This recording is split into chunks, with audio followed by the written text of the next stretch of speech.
Perfil de 3 monarcas de Jean Edwards. El hijo menor de cualquier familia posee 2 rasgos distintivos. Se le considera informal y consentido. Por lo general, se espera poco de él. Inevitablemente, revela menos características de liderazgo que los demás hijos de la familia. Nunca guía, siempre sigue. No tiene a ninguno menor que él con quien ejercer el liderazgo. Así es hoy y así fue hace 3000 años en un pueblo llamado Belén, en una familia de 8 muchachos. Los primeros 7 hijos de Isaí trabajaban cerca de la granja de su padre.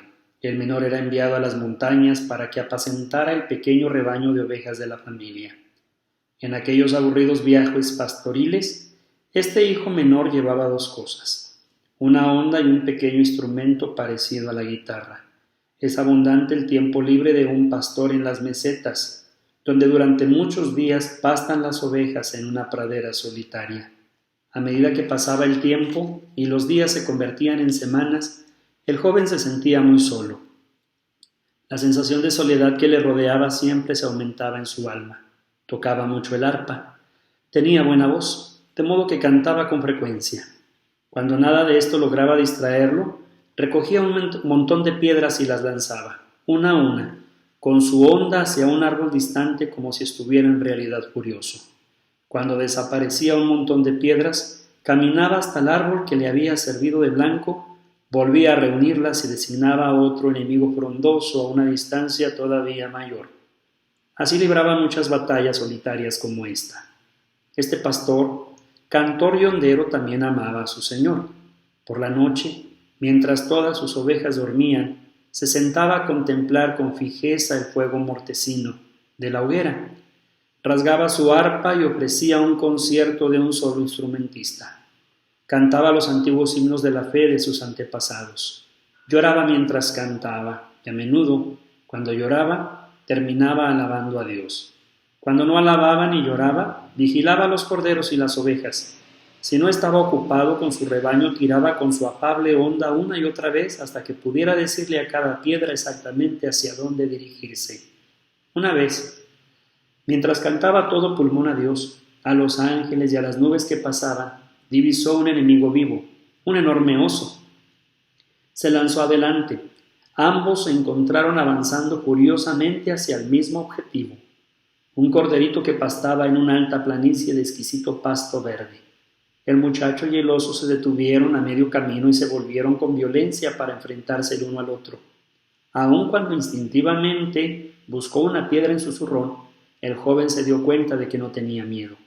Mientras tanto, lo embistieron las patas peludas, como un potente relámpago pardo con furor espumoso. Impulsado por la fuerza de la juventud, puso la piedra en la honda y pronto un guijarro liso del arroyo silbó en el aire para hacer frente la embestida. Momentos después, el hombre, no tan joven como minutos antes, recogió al corderito y le dijo: «Yo soy tu pastor y Dios es el mío». Y así, a lo largo de la noche, entretejió la leyenda del día hasta convertirla en canción. Lanzó al cielo aquel himno repetidas veces, hasta que hubo enseñado la melodía y la letra a cada ángel que tenía oído musical. Ellos, a su vez, se hicieron guardianes de esta canción prodigiosa y la hicieron llegar como un bálsamo sanador a los quebrantados de corazón de todos los tiempos. Una figura corría hacia él en la distancia. Crecía a medida que se acercaba. Era su hermano. Gritó el hermano: «Corre con todas tus fuerzas. Yo cuidaré del rebaño». «¿Por qué?» «Un anciano, un sabio está en casa. Quiere conocer a los 8 hijos de Isaí y los ha visto a todos menos a ti». «¿Pero por qué? ¡Tú corre!». David corrió. Se detuvo solo el tiempo suficiente para recobrar el aliento. Después, con el sudor corriendo copiosamente sobre las mejillas bronceadas por el sol y el rostro enrojecido haciendo juego con su rojizo pelo crespo, entró en la casa de su padre, grabando con sus ojos todo lo que veía. El hijo menor de Isaí estaba ahí de pie, alto y fornido, sobre todo ante los ojos del curioso visitante. La familia casi nunca puede percatarse de cuánto un hombre ha crecido, ni siquiera al mirarlo de frente. El anciano lo notó y advirtió también algo más. De algún modo supo lo que Dios sabía. Dios había hecho una encuesta casa por casa en todo el reino en busca de algo muy especial.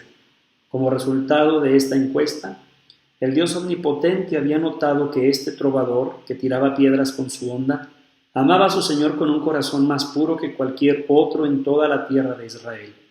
«Arrodíllate», dijo el barbudo de larga cabellera encanecida. Se arrodilló casi regiamente, al menos para quien nunca había estado en esa peculiar posición, y sintió que el aceite se derramaba sobre su cabeza. En algún lugar en el archivo de su mente, con el rótulo «Datos de la niñez», se rememoraba este pensamiento. Esto es lo que hacen los hombres para investir a un rey. Samuel me está convirtiendo en... ¿qué? Las palabras hebreas eran inequívocas. Hasta los niños las sabían. He aquí el ungido del Señor. Un día formidable para la vida de un joven, ¿no es verdad? ¿No es entonces extraño que este acontecimiento sumamente notable condujera al joven no al trono, sino a una década de infernal agonía y sufrimiento? Aquel día David fue inscrito no en el linaje de la realeza, sino en la escuela del quebrantamiento. Samuel se fue a su casa.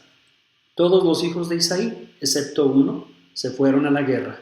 El menor, tierno aún para ir al campo de batalla, recibió no obstante un ascenso en la casa de su padre, de pastor a ayudante de camarero. Ahora su nuevo trabajo era llevar alimento a sus hermanos en la línea del frente. Hacía esto con regularidad. En una de tales visitas al frente de batalla, mató un oso exactamente de la misma manera que lo hizo la primera vez. Sin embargo, este oso tenía una altura de 3 metros y era humano. Como resultado de esta proeza extraordinaria, el joven David se vio de pronto convertido en un héroe popular. Por último, se encontró metido en el castillo de un rey loco y en circunstancias tan locas como el rey. El joven iba a aprender muchas cosas indispensables. David cantaba con frecuencia para el rey loco. La música era un gran alivio para el anciano, según parece. Cuando David cantaba, todos se detenían en los pasillos del castillo y escuchaban maravillados las canciones que provenían de la cámara real. ¿Cómo llegó alguien tan joven a poseer letra y música tan maravillosas? Parecía que la favorita de todas era la canción que compuso cuando salvó de la muerte al corderito. Les encantaba esa canción tanto como a los ángeles. No obstante, el rey sentía celos porque estaba loco. ¿O será que estaba loco porque sentía celos? De cualquier modo, el rey se sintió amenazado por David, como sucede a menudo con los reyes cuando por debajo de ellos hay un joven popular y que promete. El rey también sabía, como lo sabía David, que este muchacho tenía la posibilidad de ocupar su puesto. ¿Pero ascendería David al trono por medios fraudulentos o por medios legítimos? Saúl no lo sabía. Este era uno de los interrogantes que enloquecía al rey. David estaba atrapado en una posición incómoda. Sin embargo, en tales circunstancias, pareció captar la interpretación profunda del drama en curso en el que se había sido atrapado. Parecía comprender algo que muy pocos de los hombres más sabios de su tiempo comprendieron. Algo que aún en nuestros días, cuando los hombres son todavía más sabios, menos comprenden. ¿Qué era? Que Dios no tenía, pero ansiaba tener, hombres que vivieran en la aflicción. Dios quería una vasija rota. El rey loco veía a David como una amenaza para su reino. No comprendía, según parece, que debe permitirse que Dios decida qué reinos perdurarán ante las amenazas. Al no saberlo, Saúl hizo lo que hacen todos los reyes insensatos. Arrojó lanzas a David. Él podía hacerlo, era el rey. Los reyes pueden hacer tales cosas, y casi siempre las hacen. Los reyes se atribuyen el derecho de arrojar lanzas. Todo el mundo sabe que tales hombres tienen ese derecho. Todos lo saben muy bien. ¿Cómo lo saben? Porque el rey se lo ha dicho muchas veces. ¿Es posible que este rey loco fuera el verdadero rey? ¿Incluso el ungido del Señor? ¿Qué piensa usted respecto a su propio rey? ¿Es el ungido del Señor? Tal vez sí, tal vez no. Solo Dios sabe. Si su rey es en realidad el ungido del Señor, Y si además arroja lanzas, entonces hay algunas cosas que usted puede saber y saber con seguridad. Su rey está bastante loco. Y es un rey según el orden de Saúl. Dios tiene una universidad. Es una escuela pequeña, pocos se inscriben, todavía menos se gradúan. Muy pocos en realidad. Dios tiene esta escuela porque no tiene hombres quebrantados de corazón. Más bien tiene otros tipos de hombres. Tiene hombres que afirman ser la autoridad de Dios y no lo son. Hombres que dicen estar quebrantados de corazón y no lo están. Tiene hombres que son la autoridad de Dios, pero son insensatos, de corazón no quebrantado. Él posee, tristemente, una mezcla espectroscópica de todos estos dos tipos de hombres. Tiene de todos estos en abundancia, pero hombres quebrantados de corazón, casi absolutamente ninguno. ¿Por qué hay tan pocos estudiantes en la escuela divina de la obediencia y del quebrantamiento? Porque todos los que están en esta escuela deben sufrir mucha aflicción. Y como usted pudiera suponer, es a menudo el gobernante no quebrantado de corazón, a quien Dios soberanamente escoge, el que ocasiona la aflicción. David fue una vez estudiante en esta escuela, y Saúl fue el medio escogido de Dios para afligir a David. A medida que aumentaba la locura del rey, David crecía en conocimiento. Él sabía que Dios lo había colocado en el palacio del rey bajo autoridad legítima. ¿Era legítima la autoridad del rey Saúl? Sí, era la autoridad escogida de Dios. Escogida para David. Autoridad de un corazón no quebrantado, sí. Mas ordenada divinamente. Sí, eso es posible. David tomó aliento, se puso bajo las órdenes de su rey insensato y caminó la senda de su infierno terrenal. David tenía un interrogante. ¿Qué se hace cuando alguien nos arroja una lanza? ¿No le parece extraño que David no supiera la respuesta a esta interrogante? Después de todo, cualquiera sabe qué hacer cuando le arrojan una lanza. Se recoge la lanza y se arroja contra el agresor. Cuando alguien te arroje una lanza, David, arráncala de la pared y arrójala al que la tiró primero. Absolutamente todos los demás lo hacen. Puedes estar seguro. Al realizar esta proeza insignificante de devolver las lanzas arrojadas, usted probará muchas cosas, que es intrépido, defiende lo recto, se opone valientemente al mal, es firme y no se le puede hacer a un lado. No soportará la injusticia o el trato injusto. Es el defensor de la fe, guardián de la antorcha, descubridor de toda herejía. No será injuriado fácilmente. Todos estos atributos se combinan para probar que usted también es, obviamente, candidato para el reino. Sí, tal vez sea el ungido del Señor, según el orden del rey Saúl. También existe la posibilidad de que unos 20 años después de su coronación, será increíblemente el más diestro lancero del reino, y aún más seguro, para entonces, estará bastante loco. Diferente de cualquier otro lancero en la historia, David no sabía qué hacer cuando le arrojaban una lanza. No la arrojó de nuevo a Saúl, ni preparó su propia lanza para arrojársela. David hizo algo distinto. Lo único que hizo fue esquivarla. ¿Qué puede hacer un hombre, sobre todo un joven, cuando el rey decide usarlo como blanco en sus prácticas de tiro? ¿Qué sucede si el joven decide no devolver el golpe? Ante todo, tiene que simular que no ve las lanzas, aun cuando vengan directamente contra él. En segundo lugar, tiene que aprender a esquivar rápidamente el golpe. Por último, tiene que aparentar que nada ha sucedido. Uno puede fácilmente darse cuenta si alguien ha sido alcanzado por una lanza. Se convierte en una oscura sombra de amargura. A David nunca lo hirió ninguna lanza. Gradualmente aprendió un secreto bien guardado. Descubrió 3 principios que impidieron que lo hirieran las lanzas. 1. No aprender nada acerca del arte elegante y de fácil dominio de la lanza. 2. Apartarse de la compañía de todos los lanceros. Y 3. Mantener la boca herméticamente cerrada. De esta manera, Uno nunca será tocado por las lanzas, aun cuando le atraviesen el corazón. Mi rey está loco, al menos yo lo considero así. ¿Qué puedo hacer?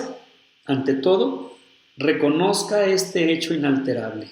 Usted no puede decir, ninguno de nosotros puede, quién es el ungido del Señor y quién no lo es. Algunos reyes, a quienes todos acusarían de ser reyes según el orden del rey Saúl, lo son en realidad según el orden de David. Y otros, en quienes todos los hombres tendrían fe absoluta como reyes según el orden de David, realmente pertenecen al orden del rey Saúl. ¿Quién tiene la razón? ¿Quién puede saberlo? ¿De quién es la voz que escucha usted? Ningún hombre es lo suficientemente sabio como para descifrar el enigma. Lo único que podemos hacer es dar vueltas haciéndonos la pregunta: ¿es este hombre el ungido del Señor? Y si lo es, ¿lo será según el orden de Saúl?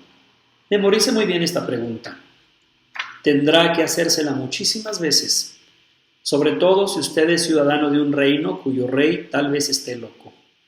Pudiera parecer fácil hacer esta pregunta, pero no lo es, sobre todo cuando usted llora intensamente y esquiva lanzas, y se siente tentado a devolver el golpe, y los demás lo animan a que lo haga, cuando su opinión, su juicio, su lógica, su inteligencia y su sentido común están de acuerdo con eso.